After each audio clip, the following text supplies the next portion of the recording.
ফজরে নামাজও পড়লে না, নাপাক হয়ে গেছে ও।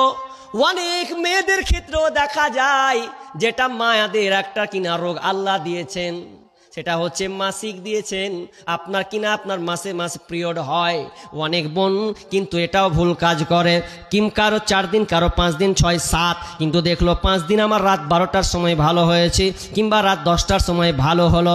এখন দেখবেন ওই বোনটা লজ্জাতে গোসল করে না, কারণ যদি আমি এখন গোসল করতে যাই তাহলে তো বলবে যে কি ব্যাপার, কি কারণে সে গোসল করছে। নাপাকির গোসল কত কঠিন। যার কল আছে তো আরো ভেজাল, টিপ টিপ করে টিপবে তো একটা সময় কার কল টিপছে রে, লাইট মেরে হয়তো দেখবে যে কেটা ওটা। হ্যাঁ, যদি না থাকে কলও যদি না থাকে, তা পুকুর যদি জানতো আরো ভেজাল, কে একটা সময় পুকুরে নামলো রে। নাপাকির গোসল করা খুবই খাতারনাক বিষয়। স্বামী স্ত্রী আপনাদের মিলন হয়েছে নতুন নতুন, আহা কি আনন্দের মধ্যে আপনি ডুবে আছেন, অথচ আপনি নাপাককে পবিত্র হবেন এটা করতে আপনি চাচ্ছেন না। কেন করব না? লজ্জা লাগে, লজ্জা লাগে, লজ্জা লাগে। এই জন্য অনেক ভাই বোনকে দেবেন মাথায় আগে শ্যাম্পু কেন করে মেখে ছুঁয়ে দিয়েছে, তারপরে যা হয় হয়ে মাথায় শ্যাম্পু একদম জুতপাত করে। অনেকে আবার দেখবেন লজ্জাতে বাথরুম গিয়ে আগে বাম্পার করেও সেটিং করলিছে, তারপর যাই হয় হবে। তার মানে এতটা ভয় করছে ও, কিন্তু বিষ্ণু বলছে নাপাকির গোসল করা এটা যখন সে দায়িত্বের সঙ্গে পালন করবে তার জন্য জান্নাত জান্নাত জান্নাত জান্নাতে ঘর আছে। কিন্তু বন্ধুরে আজকে এতটা লজ্জা। ভাই বোন তোমাকে বলি শোনো, লজ্জা তো তখন তোমাকে করা উচিত তুমি যে এখন বিবাহ করেছো। তুমি কি কোনোদিনও স্বামী স্ত্রী একত্রিত হয়ে তোমাদের মিলন ঘটবে না?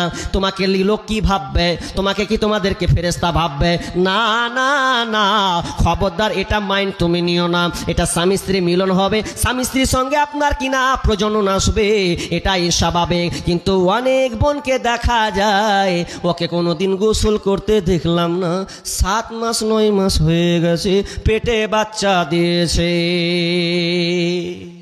ওকে খুঁজে পাওয়াই গেল না কোনো দিন। আমার গ্রামেরই গল্প বলছে, ওকে কোনো দিন গোসল করতে দেখলাম না। তার মানে ও তো নামাজ পড়ে না ঠিক মতন, গোসল ফরজ গোসলটাও পর্যন্ত করে না। কেন? লজ্জা লাগে। এটা লজ্জার বিষয়? লজ্জার বিষয় নাই। বিশ্বনবী কি করতেন? নাপাক হলে করতেন? মা আয়েশা নিজে করিলেন বর্ণনা, কি আনন্দ নবীর সাথে নাই তার তুলনা।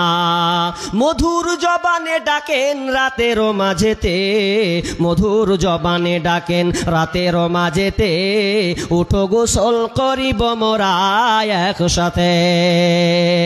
গোসল আপনার বালতি নিয়ে এসে মোদের মাঝেতে রাখিতাম, পানি নিয়ে মোরা গোসলি করিতাম।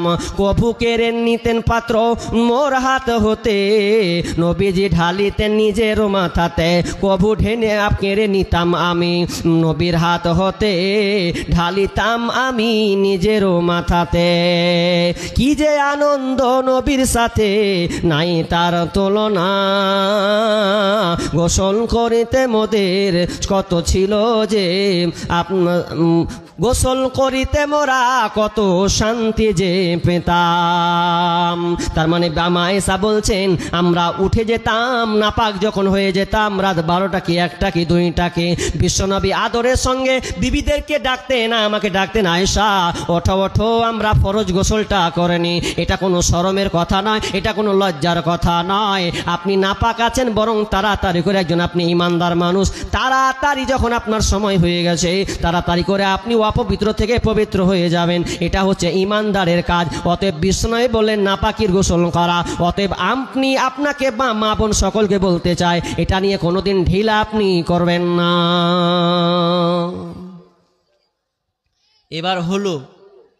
এবার শেষ কথা বলি একটা। আপনাদের এইদিকে একটা কথা শুনলাম, কি জানেন? বলবেন হ্যাঁ কি না, ভুল হতে পারে সঠিক হতে পারে। আপনার এদিকে বেগুন চাষ হয়েছে? হ্যাঁ, ভালো হয়েছে না খারাপ হয়েছে? হ্যাঁ, খুব খারাপ।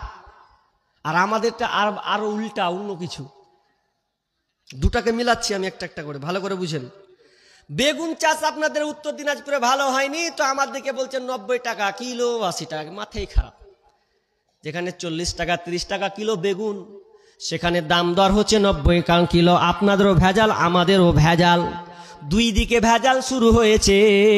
আর আমার আল্লাহ কি বলছেন ওটা কি আপনি গুরুত্ব রেখেছেন?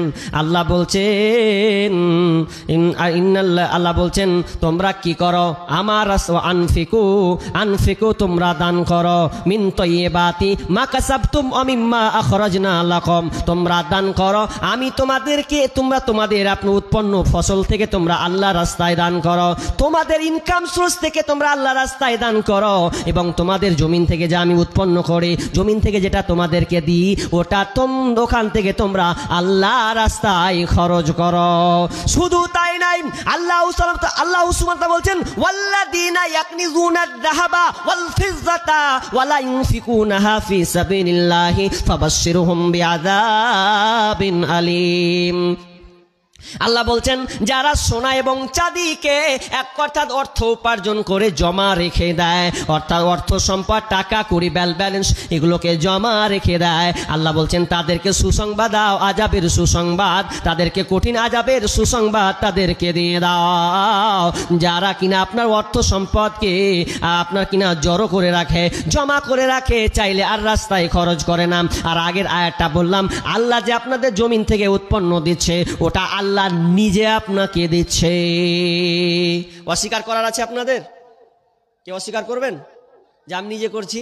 নিজে যদি করেন তো ঠেকালেন না কেন বেগুনটাকে? হাজি কত দিলেন সার, কত পানি, কত আপনার কিনা ঔষধ, তাই তো এত খরচ, ঠেকালেন না কেন? পারলেন না কেন? প্রত্যেক বছর তো পান, এখন কেন পেলেন না? কি ফল ছিল? আল্লাহ বলছেন পরীক্ষা পরীক্ষা, সব জমাচ্ছ। আর আমাদের মুর্শিদাবাদ সুতি থানা শামসেরগঞ্জ দুই জায়গায় আমাদের বাড়ি। শামসেরগঞ্জের আপনারা নাম শুনেছেন ধানগড়া, এরকম প্রতাপগঞ্জ, যদি সোশ্যাল মিডিয়ায় দেখে থাকেন নদীর ভাঙন আপনারা দেখেছেন তো? নদীর ভাঙন কেন হলো? শুধু বলছেন মাটি নরম, বাঁধ বাঁধা নেই। এই জন্যে আমি ওখান থেকে ছোট থেকে বড় আমি জানি কেন, কি কারণ। হাদিস থেকে আপনাকে ব্যাখ্যা বুঝবে, হাদিস থেকে প্রমাণ করব আমি। এটা আমার বিষয়ে আলোচনাও আছে, নদীর ভাঙন কেন হলো। সব বলবে এটা সরকার টাকা মারছে, নদীর ভাঙন বাঁধে না এই জন্য। বন্ধুরে না না না, ওই জমিনগুলোতে আপনার কিনা চাষ হতো, জমিন ফ্রি আপনার কিনা আনলিমিটেড সরকারের পড়ে আছে। অনেকে কারো জমি ছিল কিন্তু ঠিক মতন চাষ করতো, কিন্তু আল্লাহ রাস্তায় ঠিক মতন তারা দান করতো না। শুধু তাই নয়, তারা আপনার কিনা ওখানে আপনার মদ খাওয়া হতো, ডিজে বাজতো, পিকনিক হতো, কেউ মানা করতো না। অথচ বিশ্ব বলছেন খাসফুন মাসকুন কাজফুন, হাদিসে তো আছে, হাদিসে আছে ইদা সারিমুল খামর ওয়াত্তাখাদুল কাইনাত ওয়া দারাবু বিল মাযিব, যখন আপনার কিনা শরাব পান করবে, আপনার কিনা গান বাজনা হবে, নারীদেরকে মত্ত থাকবে, তখন ভূমিধস হবে রে, ভূমিধস হবে, ভূমিগুলোকে তলিয়ে নিয়ে চলে যাবে। তার মানে আমি ওখান থেকে বুঝলাম ছোটবেলায় গামছা নিয়ে আপনার কিনা সাইকেল নিয়ে চলে যেতাম নদী গোসল করতে। কত দূর পর্যন্ত? তো 8 ঘন্টা পর্যন্ত খালি সাইকেল চালাচ্ছি রে বাপ, 8 ঘন্টা সাইকেল চালিয়েছি। এরপরেও খেয়ে আপনার বিরক্ত হয়ে গেছি রোদের জ্বালা। এখন দেখছি আপনার কিনা বিঘা বিঘা বিঘা বিঘা, অত 8 ঘন্টা লাগবে না, শুধু রোডের খালি এরকম করছি রে, তো পানিতে থই থই থই করছে, বিঘা বিঘা জমি নষ্ট হয়েছে। ওই লোকগুলোকে বলা হয়েছিল কার জমি, তো কিভাবে করছো? বলছে আমার বাপের জমি চাষ করছি, খাবো আমি। এখন বলছি খা, তোর বাপকে নিয়ে খা, তুই খা, দেখি জমিনকে তুই আটকাতে পারলি না কেন? বাহাদুর করিয়েন না, কোটি টাকার মালিক। বিঘা বিঘা আপনার জমি আপনি আল্লাহ রাস্তায় দান করছেন না, বখিলিতি করছেন। বখিলিতি আপনার, বখিলি করা আপনার যেদিন বুঝিয়ে দেবে আল্লাহ হারে হারে টের করে দেবে, সেদিন আপনি বুঝতে পারবেন দান করতেই হবে। যদি আপনার ফসল ভালো করতে চান, যদি আপনার জমিনকে সুন্দর করতে চান, তাহলে যে আল্লাহ আপনাকে প্রতিশ্রুতি দিয়েছে তুমি দান করো, আমি আল্লাহ তোমাকে দেব, এই প্রতিশ্রুতির মধ্যে আপনাকে থাকতে হবে। তবে আমরা দান করছি না। আলেম ওলামা মুর্শিদাবাদ থেকে ডাকছে আর বলছে 8 ঘন্টা আলোচনা করেন, খালি দানের ব্যাপারে বলেন, চান যেমন করে পারেন, যত একদম ছন্দ পারেন করেন, কিন্তু আমাদের মন গলছে না। মন গলবে কি করে? আপনি দুনিয়ার মাতোয়ারা হয়ে আছেন। দান করতে শিখুন ভাই। এরকম একটা লোক আমি দেখতে চাই। সুবহানাল্লাহ, কি এটা গো? মা বাবার জন্য সোনার তাবিজ, এটা গো সুবহানাল্লাহ। মাদ্রাসায় আল্লাহ জায়গা একদিক বেচেছে, আল্লাহ তোমার মাদ্রাসায় এ সোনাটা আল্লাহ দিয়ে